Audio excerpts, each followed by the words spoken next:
So I wanted to take a moment just to highlight our pipeline presentations, which will take place on Tuesday, Wednesday, and Thursday.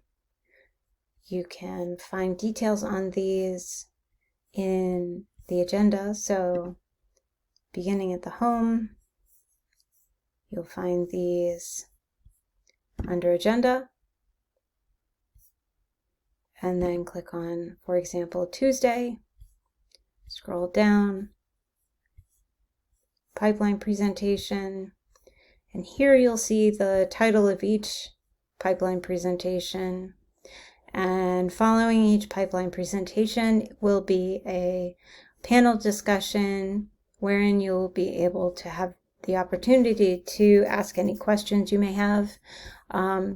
Should there not be enough time to ask all the questions, we've allowed additional time during our poster discussion as the posters from our pipeline presenters from that day will also be available during the poster discussion. And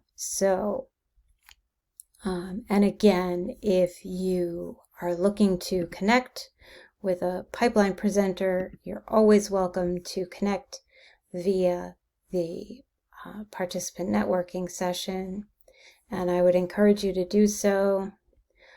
You can do that via chat or setting up meetings, open a chat, schedule a meeting, and it's as simple as one click.